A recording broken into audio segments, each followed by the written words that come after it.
illallah, la ilaha illallah, la ilaha illallah, la ilaha illallah. Bismillah ar-Rahman ar-Rahim. So the jewel and the harp are modes of elocution, kind of modes or ways of actually invoking. The harp is a contemplative invocation. You all have probably heard us who have, logged on to the majalis, the sessions of group, the Dhikr, where we enter silent meditation, and then we begin invoking the Supreme Name. We're usually using a more contemplative sounding invocations, such as Allah or Allah, so higher pitch, right? But you see how it's elongated, kind of like, so Sheikh Isa, he used the term harp because it was like you're playing a harp, in terms of the elocution. It sounds like that because you're prolonging the notes, like do do do do do do do do, right? So it's a expanded distillation of the sound, right? And so it presupposes a contemplative state, or it helps you evoke a more contemplative and gathered and open state. The jewel is a more rigorous, punctuated invocation, elocution. For example, Allah, Allah, Allah, Allah, Allah, Allah. So we use this especially when we feel, tired or asleep, mentally or physically. And it's a way to kind of to resuscitate the body, the mind, and the heart into awakening to the state of remembrance. Right? So these two are used, and so one has to know what those are, and they can be used in the context of the prior method. It was used,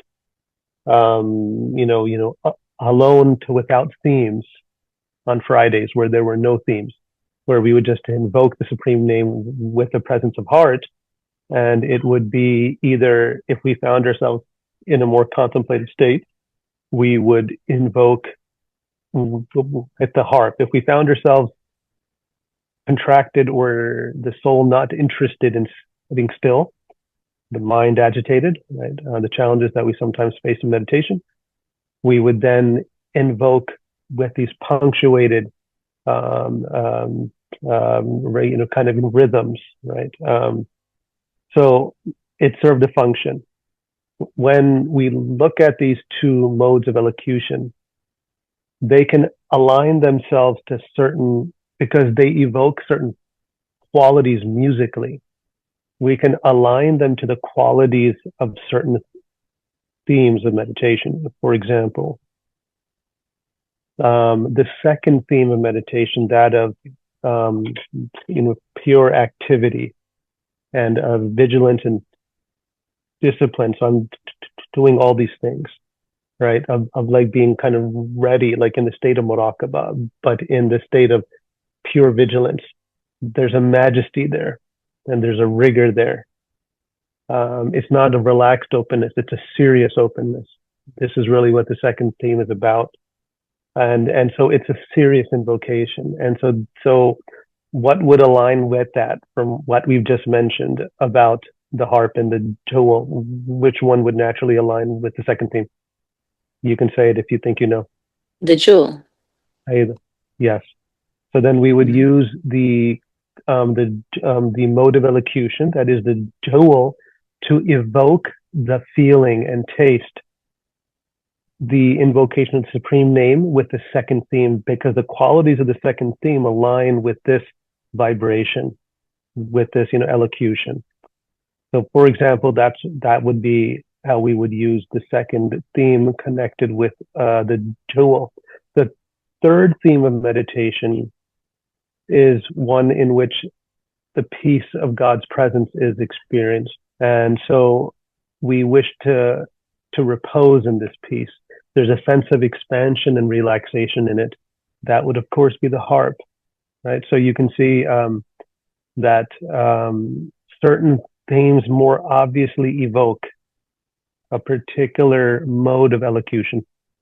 But then other themes can use a little bit of both, right? You could use, for example, for the fourth theme, which focuses on or evokes the divine love, you can evoke the beauty or the gentleness of the harp, but you can also use the contracted, powerful rigor of the jewel as well, especially when we focus on the human side of that love, which would be intensity of faith and intensity.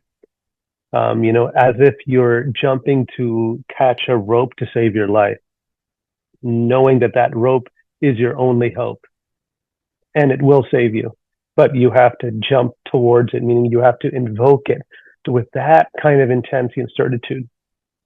That's rigor, but combined with a kind of warmth and fire of love, right? Fire has both a rigor about it and also an expansion, has a contraction and an expansion. So you can see how the qualities, if you understood what the qualities are of the themes of meditation, can align in various ways to the modes of elocution, which are the jewel and the harp. So see how all of that presupposes being pretty firmly rooted in the practice. You cannot pick up a book of Sheikh al-Bashir's like this, in Doors of Awareness, or whatever it's called. I believe that's the title. And just expect to use it as an invocation manual. No, because it was actually meant, in many ways, although he never said this, it's just something that I realized. He's like, yeah, that's absolutely right. But he was keeping it open for whoever, whatever the Dhikr, the invoker, would receive from it. It was really meant as a mode, as a means of coming to a place of silence and inquiring into the qualities of that experience, to see how this already brings us into presence. And so the tools being used were the method, the invocation supreme name, the supreme name as a reality, as a presence, the qualities of the mode of elocution whenever he used it. Sometimes he would use it just in a peripheral way, that or a contemplation on the quality of the theme, right? Sometimes aloud, sometimes into silence, sometimes the transition from being allowed into silence. His point was to see what that experience was pointing to. What was really present in that? Where did the name come from when we would invoke? Where would it go? He was seeking to evoke these insights. In a way of evoking a sense of the inmost self, right? Which is really the starting point of the sixth theme. So the sixth theme is an advanced theme of meditation. We give the fifth and the sixth theme after at least like 5 years of invoking with the first four themes. So you can see already we've changed so much, in our branch, because I don't immediately teach the themes. I teach the Muraqaba and the Muhasaba and Invocation in general. Then when one is ready for the Bayah, then we begin adding the themes and connecting them to the invocation of the Supreme Name. And that's where then, all of this comes into play. The reason why I do this for our branch is because in my, kind of humble opinion, and honestly humble, kind of meaning, not that I'm an honest, humble person. It's oxymoron, contradictions. But in my opinion, a lot of time was wasted in my own spiritual life, in learning how to focus and concentrate, on the path, not realizing that had I honed in on some of those skills kind of earlier, I would have been able to then really apply them to the invocation. So that's why I emphasize. So I felt what was really missing as a background was meditation, the art of meditation, the art of kind of meditating. If this was learned hand in hand with also invoking in tariqah, then there would be an enhancement of a progress and realization to whatever degree that is. Right? So when the themes are understood as principles, as intentions, as modes of orientation contemplatively to the invocation, it transforms the dynamic of the invocation. Now we're just not invoking the supreme name because it sounds beautiful and we have iman that is powerful, but we use a contemplative orientation that harnesses the power of the supreme name by the tawfiq of Allah. That also opens our receptivity to either the purity of the name, the power of the name, the peace of the name, the love of the name, the exclusive reality of the name, and the inclusive selfhood of the name. Right. So I just gave you the 6 themes of meditation, kind of right there. Right. The purity of the name. That's the first theme. If we have a contemplative orientation and an intention towards the supreme name as the most pure state, that the name Allah, evokes when invoking it. It evokes the most pure state possible, which is utterly impossible to actually attain by one's own means. Utterly impossible. And only evoked by the name and not even your invocation of it. By contemplating the name, then you have the first theme. Doesn't matter how imperfect your invocation is. By being aware of this and having this as your orientation, as your intention, innama amalu bin niyyah. Verily, actions are governed by intentions. This is the contemplative starting point of the first theme when we focus on the divine quality of purity, which is transposed or realized rather to be from the supreme name Allah. When we contemplate this and we even invoke the name, the emphasis being on the reality of the name or the presence of the name, what begins happening to the soul by natural consequence? We begin to detach from our impurities. We remain still in the pureness of the name, the refuge and the protection that is the name. These words I'm using, like protection, this is the name of Allah, an attribute which is connected then to the name when we orient ourselves from the first theme, like for example, al-Muhaymin, the one who protects. So the function of the protecting function then is assumed by this contemplative orientation and contemplative intention and approach to the supreme name, contemplating the supreme name as Allah, as the first theme, right? Then, if it is our actions that will save us, then the only action that can really grant us victory, over our soul and the world is the action of Allah subhanahu wa ta'ala. And that action, the best of those actions is the dhikr of Allah.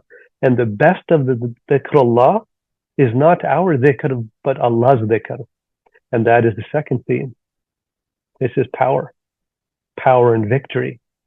That I can invoke, but it's not my weakness in the invocation. It is the power of Allah. In the invocation, now emphasis on invocation rather than just the name, as we did in the first. We are participating in it, but it's not even our act that conquers all. The supreme weapon against the nafs and all of life's challenges is the invocation, the dhikr Allah. That's no longer my act. That's why it's the best act, because it's Allah's act. It's the divine act. And what does this do to the human soul when we understand this and we orient ourselves to the invocation like this? We wake up. We wake out of our slumber of forgetfulness and unconsciousness. That's the second theme. Al-Hayy, the ever-living. Right? Al-Fatah, the victorious, the opener of that which was closed, which is our nafs. Right?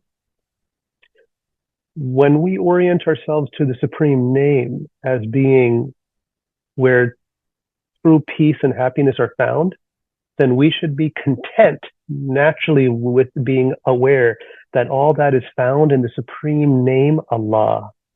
And if we are really content with this, then nothing can disturb our peace when we contemplate Allah, the name. Emphasis on name and the state of peace, which evokes naturally in the human soul contentment. Doesn't matter about all my struggles. I am content knowing that all I need is in the name, and this will give me my peace. Ala bi dhikrillah tatma'innul qulub. And is it not by the remembrance of God, of Allah, of the name Allah, that your heart finds rest? This is the third theme. As we contemplate this quality of peacefulness, of utter beauty, that beauty when contemplated entirely appeases us and fulfills us, al-Kafi, right? So these would then be the names that we can align with the theme. Al-Kafi, Ya Salam, Ya Rahman, Ya Wasi', the vast. All these, evoke a sense of fulfillment, of stop and peaceful rest. And it evokes shukr, gratitude in the soul. And this third theme, emphasis on contemplating the name as the name, rather than emphasis on invocation. When we understand that the one thing that will save us, or rather will allow us to enter into paradise, is invoking Allah's name, you better be sure that you will invoke Allah's name with that kind of fervor and happiness, understanding with full certitude that this is the key to Jannah. Al-Miftah al-Falah, the key to spiritual success. Right? When you know this with certainty, your invocation shows it.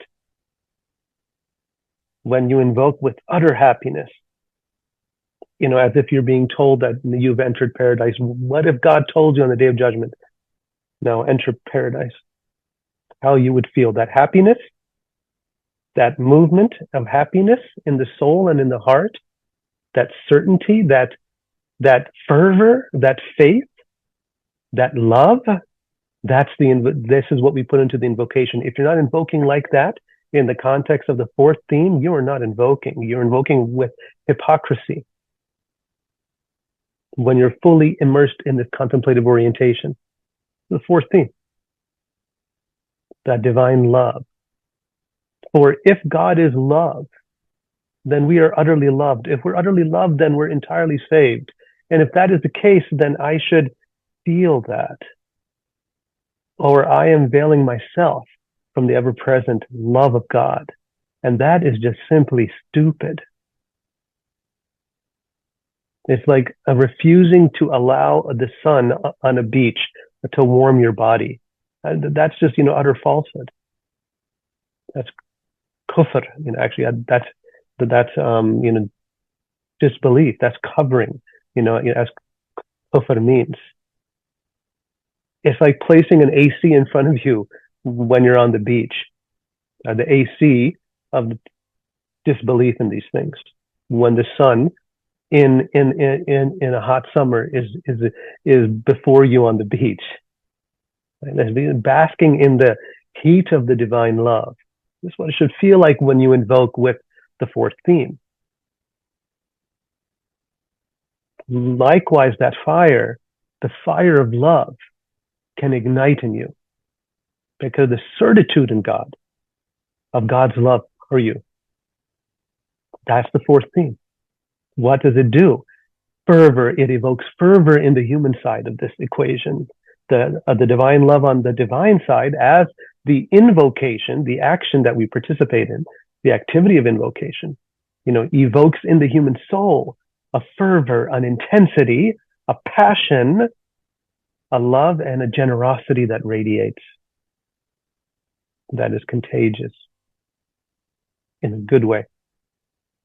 Once we work with these elemental themes, right, of earth, we'll just say in earth, wind, water, and fire, these elemental themes, which are respectively the first, second, third, and fourth themes of meditation. Once we've worked with them and integrated them into our spirituality, our purification, our contemplation, even our healing, or I would use the ice or the coldness of the first theme to cool down the fire of lust, which then after I cooled it down of personal lust with the help and the healing of the first theme, of the coldness of the first theme that takes me away and detaches me from the world and from my tendencies, then I would redirect that fire that now is quelled by love, by the fourth theme. So you see how this is healing for the soul. Or if I had a lot of anger, I would use the first theme to cool it down, and then I'd go to the third theme and to come into equilibrium and more stillness, gatheredness, and peace. Okay. Or if I felt very lazy, I would go into the second theme and evoke this consciousness of vigilance. The supreme name being like the ultimate martial arts weapon or sword that could cut through anything, the Gordian knot of the soul. Once you work with the elemental themes for what would usually be 2 to 4 years, every day you could do one theme a day, assign. Saturday would be the first theme, Sunday the second theme, Monday the third theme, Tuesday the fourth theme, Wednesday an empty no theme or an odd theme. It would actually be an odd theme if you didn't have the fifth or the sixth yet. So you could go back and use the first or the third, whichever one you had an attunement or an attraction to, or one that you needed that week, right? See, knowledge of self for Wednesday, and then Thursday, an even theme, either 2 or 4, unless you got permission for the sixth. So after you do this, and then Friday would be themeless. See, now you understand? And we would just invoke morning, afternoon, and evening 3 times a day always with the supreme name on any of these days, but on Friday without a theme and just with presence. And if you wanted to, you could imagine ka'annaka, the presence or the light of the name or the name itself on the forehead for the morning, in the heart in the afternoon, and in the body and the breath by the evening to relax into it. Or those Fridays. You see how that turned into a beautiful meditation. And the Muraqaba. Oh, that sounds familiar, huh? The Muraqaba, the Muhammadi, Muraqaba Musawi, and the Muraqaba Maryami, right? Which I've turned it into.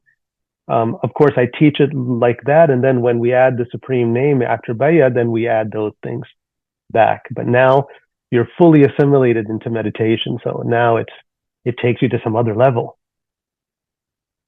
when you do that, right? So in any case, then after some years of integrating the elemental themes, we have to go to elementary school. Elementary school is not just the first 5 grades; it's your life. Integrating the body and the soul, the body and the mind, and the emotional heart into a state of the Dhikrullah by the supreme name. Once sufficiently integrated, then we would turn to the metaphysical themes. The themes that went beyond the Nafs and the individual soul, that we needed enough integration of the Dhikrullah as a practice and as a state of being, and as a mode of healing and psychological, psychospiritual, and physical integration, to then be given the permission for the fifth theme. The fifth being that of the supreme name, contemplating it in a way that you are no longer contemplating it. in accordance with the hadith of Rasulullah, do not contemplate Allah, do not meditate on Allah, rather on his attributes, as we did for the first four themes. Here we contemplate on Allah as that which is beyond, as the name. For Allah and his name are one. And if they are one, spiritually and metaphysically speaking, first of all, metaphysically speaking, if they are one, then there's no room for two. So head out of the way. In fact, you will be taken out of the way. Allah, by the perfection of that which has no room for imperfection, of the absolute, that in its face there is no contingency, there's no contingent subject, sinful or pure. You're out of the way, you're relative compared to the absolute. It's an illusion of two at this point. This is the orientation of an invocation of the Supreme Name, emphasizing the Supreme Name, the transcendent perfection, and the majestic perfection of the Supreme Name, that you're no longer present. When you gaze at a beautiful starry night, perfect, majestic night, there's no more room for you. There's no more room for saying, wow, I'm gazing at this amazing perfection in the Arizona desert. This is amazing. Everything is perfect. It's perfect because you're no longer present, my friend. You're absorbed. This is virtual fana fil ism al-adam. Spiritual annihilation in the Supreme Name. This is what the fifth theme sets you up for. It helps with this by this contemplation, a contemplation that makes you stop, where you dissolve. Fifth theme, emphasis, the perfection of the Supreme Name, the absolute perfection of the Supreme Name. I remember when I took the Supreme Name in the fifth theme of meditation into my first retreat, my first khalwa, because remember we do monthly khalwas at the name for 2 hours, 4 hours. We would assign sometimes more, but 2 hours in our method right now is sufficient, inshallah, bi'idhnillah. But if we wish to prolong, then we can add Quran and to give a rest to the soul and the body. And yes, you're going to need a rest because of the majesty of the name.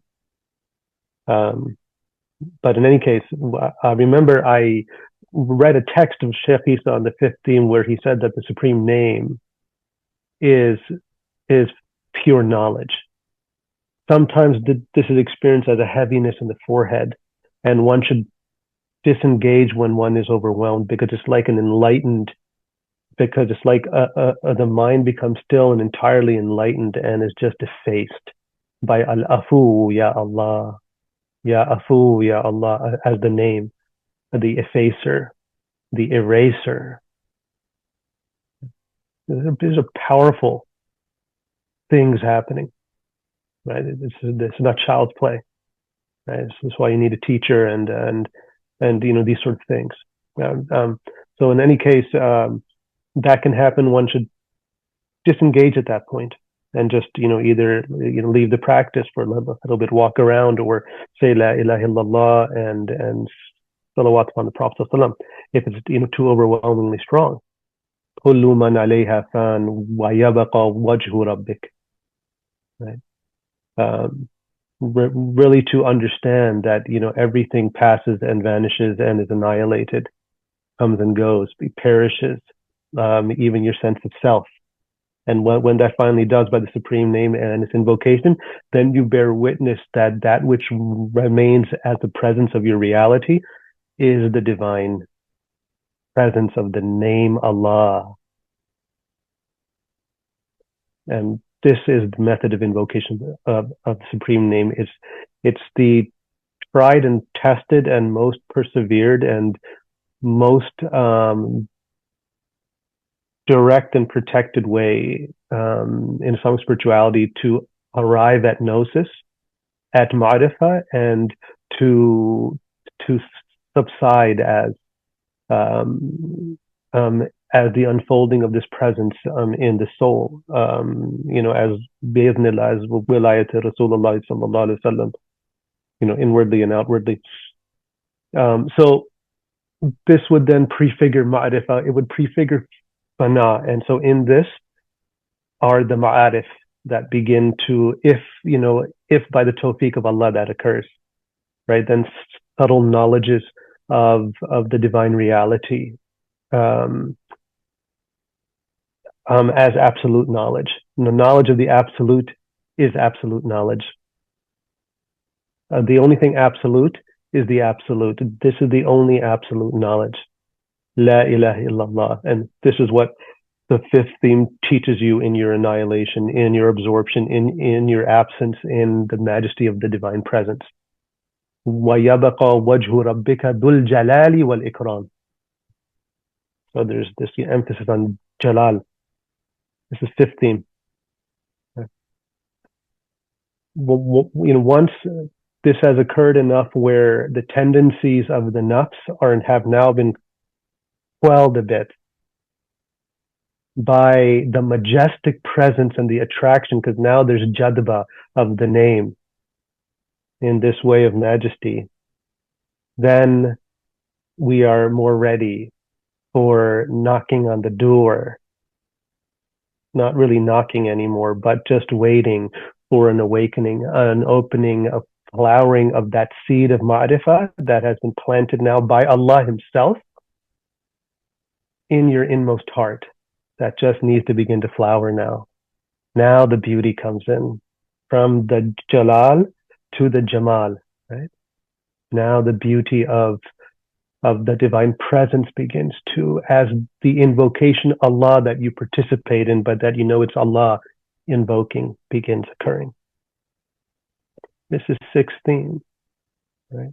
If the fifth is the full realization of La ilaha illallah, then the sixth theme is Muhammadan Rasulullah, right? Or if the fifth theme is La ilaha, the sixth is illallah, is abiding in illallah. But how do we abide as illallah? In harmony with the inward of our realization and the outward of the unfolding of our living, only by Muhammadan Rasulullah. So La ilaha is a function of taking us out of the way, for there can be no God but God. And so you who have set yourself up as an associate,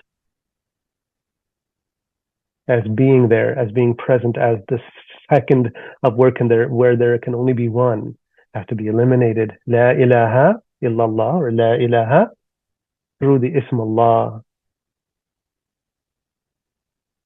Fana. La ilaha illallah, or Muhammadan Rasulullah. Haqa, right? Annihilation, subsistence, or abidance. Disappearance, abidance. And in reality, what's occurring is pure transparency of the batin and the zahir.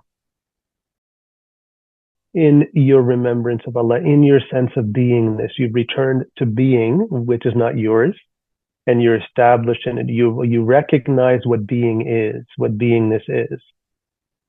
This is the beginning of ma'rifah. Which when there's then abidance, when there's abidance by the tawfiq of Allah through the Ism al-Azam, through the connection, the silsila, the ta'alluq, etc., right? Then there is the participation in this unfolding as the abidance of the divine presence in your life. If there's ma'rifah, then, and there's fana, and then there's ma'rifah, there's then taqwa, which then unfolds as the harmony when realized, and the tamkeen when realized, as baqa, as wilaya, right? If there's ma'rifah first, then there's wilaya, the end point of the 16th meditation, whose unfolding is the evoking and the invocation of the supreme name with the contemplative intention and orientation of the sixth theme leads to the evocation, the evoking of the divine presence as the inmost self. This is then realized existentially that what this is, what I thought was really me, was never me. It was always God's presence. In other words, my truest self is the remembrance of God, is the presence of God, is the dhikrullah. And now it is firmly established and it continues. And this is the sixth theme, al-Wahid, as-Samad, al-Nur, al-Quddus, al-Wali, right? Al-Khabir, al-Latif, all of these names can be used for the sixth, can be contemplative supports for the fifth, al-Ahad, exclusive oneness, right? Al-Muta'ali, right? Al-Aliyu, Al-Adalu, Al-Haq, Al-Haqqu, right? So strong, powerful names that exclude you, kind of in them. But then these can be used for contemplation. And so this, you can see, is then the whole path. And so actually the invocation of the supreme name, the path of the invocation of the Ism al-Azam, connected to the meditating, contemplating the themes of meditation, constitutes the fullness of the path. Why don't we teach this from the beginning? Well, now you have the whole teaching, right? But why don't we? Because a lot of time and effort and energy, in my opinion, was lost in learning how to concentrate. Rather than learning how to concentrate with the invocation, which was always a possibility, especially when you take it into the retreat, spiritual retreat, why not learn meditation and then combine it with invocation and then open yourself through the bayah to the invocation of the supreme name connected with the themes of meditation in the context of the daily punctuated adhkar, the Ism al-Adam, and with monthly returns to the divine presence through the spiritual retreat, the khalwa. Bismillah ar-Rahman ar-Rahim. Wal asr, inna al-insana lafi khusr, illa alladhina amanu wa amilu salihat wa tawasaw bil haqqi wa tawasaw bis sabr. Assalamu alaikum wa rahmatullahi wa barakatuh.